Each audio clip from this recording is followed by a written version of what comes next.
So let's first off say this is a response video, not a hate video. Let me just plug this bad boy in. This fucking battery's dead. Phil Gaimon, the ex-pro racer.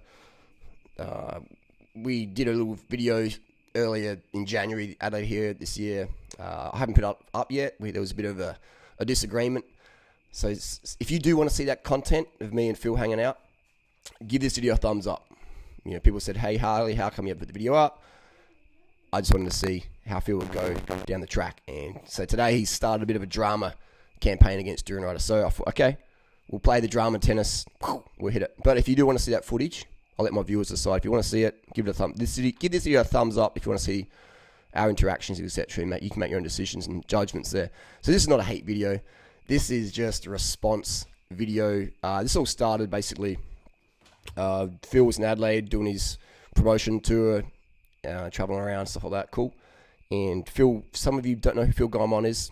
A lot of my viewers don't know who he is. He's a ex-professional cyclist who raced for a doper team, a guy who was an ex-doper who started the team, Jonathan Valdez, who was a Lance Armstrong beneficiary of the US Postal Days, where they got a lot of money and a lot of respect in the peloton, etc. So Jonathan Valdez started up a team. Bradley, some of you don't even know this cycling stuff. I'm sort of actually, I'll talk to the cyclists out there. Right? This is a cycling video for my cyclist fans out there who want to know the nitty gritty. I won't say everything because there's probably a bit Phil wouldn't want me to talk about, and I respect that, and I will leave out some bit. We'll give you some juice, but not too much. So anyway, basically, Phil Gaimon is a guy who's got a tattoo on his arm of a bar of soap, and that says clean. So Phil's claim to fame is he doesn't take any drugs, any pharmaceutical drugs. He doesn't take anything. If it's legal or illegal, he sees any pharmaceutical drug as doping. So no vitamin injections, no iron injections, no painkillers, legal or illegal, no EPO, no blood doping, no hormones, nothing, no cortisone, nothing. If it's illegal or legal, doesn't matter. If it's a pharmaceutical product, he doesn't take it if it's going to increase his performance. So no asthma puffers, nothing. Clean as a whistle, just a shit ton of caffeine. The guy is a fucking caffeine addict. And the first time you meet him, you can tell he's bouncing off the wall. So for me, that much caffeine isn't clean. It is performance enhancing. But that's personal opinion there. So I wouldn't wear a clean tattoo personally if I was using caffeine for performance. That's just my little trip there. But a lot of people disagree with me there. Anyway, so Phil Gaimon, he talks about how dirty cycling is. It's full of drugs, etc. And yeah, true. But the thing is he only got a contract because the head of the team, Jonathan Valdez, could get enough sponsors from the old Lance Armstrong days. So Phil is quick to trash onto... can we get some light there, baby? Because I was like more of a ghost than I am. Phil is quick to trash Lance Armstrong and Jonathan Valdez, etc. But they're the people who, Lance Armstrong pioneered the path and created the jobs, etc. that all these people have. So a lot of people hate on Lance Armstrong, but Trek, Oakley, Giro, Nike, all these companies that had fuck all status in cycling before Lance Armstrong and now have a massive status, that's all because of Lance. So Jonathan Valdez's team. Jonathan Valdez only got the sponsors, etc., connections because of Lance Armstrong. Tom Wise, all that crew. You can dig deep if you want more information on that. And so people are quick to judge, Lance was a doper, blah, blah, blah. But it's like, well, he made the current, Drapac team, not Drapac, so that team, Jonathan Valdez. He made Jonathan Valdez. All right? The sponsors involved doesn't really matter too much, but it's Jonathan Valdez, the kingpin, just creating the team, and that's good. Awesome. We love to watch pro cyclists. We love watching cycling, clean or unclean or whatever. I don't give a fuck. We just love watching it, and we hope everyone stays safe. And we hope that the spotlight goes to other sports regarding doping. Because I'll tell you what, man, it's like soccer, swimming, running. Fucking, Kipper J ain't running fucking that marathon time on fucking strong coffee, man.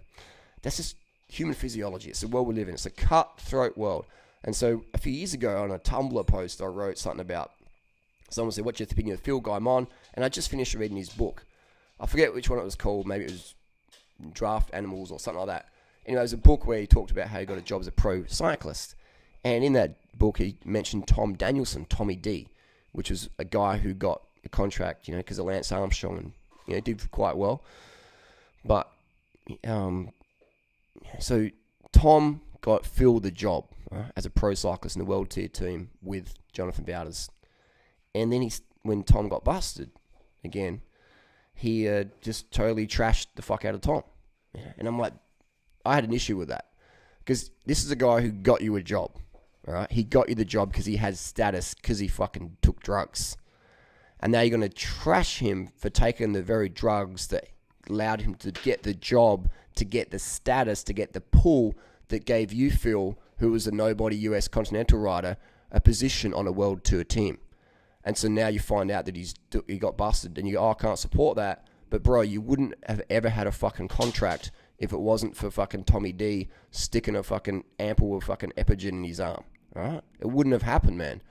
So you don't have to agree with drugs. You don't have to take drugs, but you can't be a fucking hypocrite and give Tommy D shit for creating his status that got you a fucking job in the first place. All right? So this is not hate. This is just being totally fucking honest. You bit the hand that fed you. And I had an issue with that, so I left a comment on my Tumblr pages. I got 30,000 posts on Tumblr a few years ago. And some little Adelaide beta troll who fucking stalks my every fucking move, there's a few of them, he messaged Phil that and says, look at that, Durianriders talking shit about you, you shouldn't put him in the vlog, blah, blah, blah, blah. These million fucking idiots out there. But that's the internet, they live there. And so Phil's like, oh, and then Phil messaged me on Instagram. We had this long conversation. And Phil's one of these people out there, which cracks me. You know, we're talking, you know, and Phil's the sort of guy who'll just leave you on scene. You're trying to have a communication, you're trying to discuss something, and dude will read what you said and leave it on scene, no reply, or one word reply, whatever. And it's like, how the fuck, and I understand he's a lot younger than me, I'm 41, so I guess I like to communicate in my elderly years, a lot more than I did back in the day.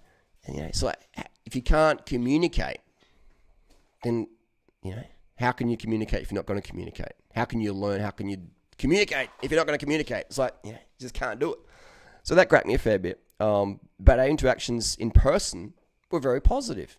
You know, we have a lot in common, like riding bikes up hills, like being lean, like being fit.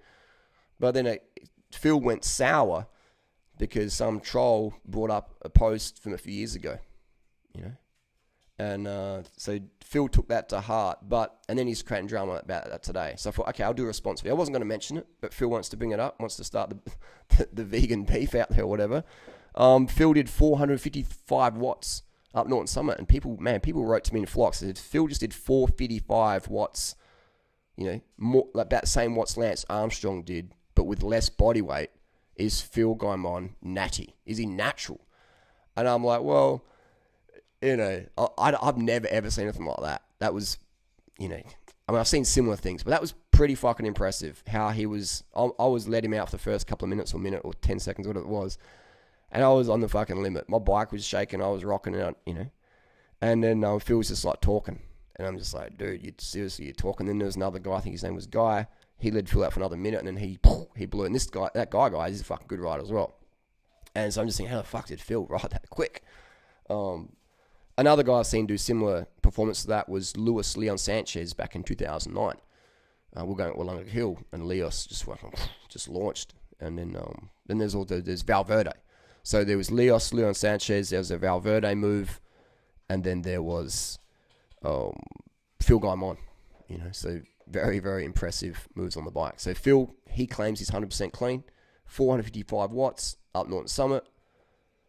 I would say that's potential natty. I would like to know how. That's pretty impressive that he's doing more watts, you know, as a guy who doesn't even race anymore, doesn't even train like he used to. He's doing more watts now than he did when he had a contract. So I'll find that, you know, possible, interesting, very curious. But yeah, very impressive to be that skinny and put out 455 watts. That's Chris Froome level of watts up Norton Summit, you know, and getting close to Thomas Against time, which was done in a pack of World Tour riders racing up the climb, going for the Strava KOM. So Phil Gaimon, and he had a bit of a headwind as well, wasn't in the best conditions. And Phil went out too fast as well. So it's like, you know, a lot of things on there. But anyway, is it possible, Natty? Who knows? Phil knows the answer to that. I would say it is, but it isn't. It is. Controversy there. But either way, Phil should, if he's got that much watts, I don't understand why he doesn't have a contract. I don't understand why there's no team in the US who won't give Phil Gaimon a contract, but he's riding so strong. I understand that. Is it his personality? Is he abrasive to some people? Is he like me? I'm abrasive to a lot of people. Some people have written to me, they've been old teammates of Phil and said he takes things a bit personally. Hey, I'm similar as well. Is it his personality that's holding back his potential there? Who knows? Only Phil knows his answers, or his ex-teammates, or maybe JV could chime in. JV, drop a comment down below, send me a message on Twitter or something. But anyway, that was the issue. It wasn't a big issue. It was just a comment, an honest comment I shared my honest opinion with Phil. This was from years ago. Some troll wrote to him and said, Durianriders said this a few years ago about you. And Phil's like, Phil just blew up. He's like, how about next? No, do you want to see the messages he wrote me? Give the video a thumbs up if you want to see the messages he wrote me. If you want to see him. But yeah, so again, no hate to Phil. No hate to Phil at all. Just a bit of disagreement there. I don't think, when I read your book, I really enjoyed it. It was quite funny until the bit where you're trashing Tommy Dean. I'm like, bro, you would have never had this fucking position if it wasn't for Tommy G and Amgen and Lance Armstrong and all the crew and Dr. Ferrari. And you trash Cancellara, and stuff like that. It's like, come on, man. These are the people who built the industry that you still work in, So it's like, these are the people who made carbon bikes popular, who made pro cycling mainstream more than it ever was. So to trash them, it's very hypocritical, very hypocritical. And I was just being honest, man. I mean, don't you think? Put yourself, if you're in Lance Armstrong's shoes, or Jonathan Vowders or Tom Danielson, and then you're this noob kid come along wanting a job, and then you get caught, and this new kid's like, oh my God, Phil's bad because he did this and that, but you're the reason they got the job. So if I don't know, that just rubs me the wrong way. And I was just honest about it on Tumblr post, and I was honest about it to Phil as well. I said I think that was just a bad move, bro. You can't. You can't be trashing the very people who got the fucking job, who got you the position you're in today. It's just, it's a bit of a sourpuss. Not even sourpuss. It's disrespectful. You understand what's involved in pro cycling, so if you're going to get involved, then you just accept it. But anyway, this camera's flipping up here. So anyway, no hate to Phil. I just wanted to say as well, I watched the vlog. Phil said he didn't see a koala. Bro. Are you fucking serious, man? I could show you you just said, hey, Harley, show me a fucking koala. I have a 100% guarantee. I can show any motherfucker out there on a bike. If you come with me, I'll take you to a special koala spot. 100% of the time, guaranteed to see a wild koala in the wild, on a tree, or maybe when you walk across the road. You even pat them. The amount of American friends I've had who have showed koalas to, or Europeans. Man, you came to Australia and you didn't fucking see a koala. That is an epic fail. You just had to fucking message me, bro. Will that ever happen again? Probably not. Anyway, if you guys want to see more content, more drama, not drama, but you want to see more interaction, what was happening, then give the video a thumbs up. If you don't, give it a thumbs down. Moving on. No hate. Just showing comments and criticisms. Don't take things personally. If you want to be a pro athlete, don't trash the people who got you the fucking contract when they get exposed or caught or whatever, or admit that they took drugs, because that's the reason they become super champions. Sponsors wanted to back winners. They get the pull. They get the status. They can say who's going to work for what team. And if you go and trash them when they get caught, when everyone's kicking them, then I would say that's a shit cunt move, personally. And just lastly, the bike industry is based on doping, all right? Let's take Specialized. We've got Specialized there, we've got Cannondale there, we've got Trek over there. None of us would really know these brands, at a mainstream level. Specialized, how many dopers have they sponsored over the years? I remember back in the day, a Specialized mountain bike, no one gave a fuck about. An S-Works mountain bike was like, only a few die-hard mountain bike fans would buy one. But then when Philip Meerhager won the 2003 World Champs in a Specialized Epic, that bike went bang. This is the worst bike I've ever bought. It's the latest Epic S-Works. The suspension design is terrible. I'm on the third shock, maybe number 4 soon. The front's been redone. It's just a shithouse bike. Super light, handles really nicely, but it can't climb. Suspension is flawed. Cannondale, they sponsored their dopers back in the day. They wouldn't be the brand they are now if they didn't have... I'm not even going to mention any names there, but think of the dopers that came through Cannondale over the years. Same with Trek, Lance Armstrong, Conador, The big guns. You know, if you're in cycling, you know who I'm talking about. If you don't be so fucking naive to think that your favourite champion out there, you know, is doing it on fucking a strong latte. It's such a cutthroat world, man. It's a cutthroat world. So that's why, Phil can't get a job in the World Tour because he's so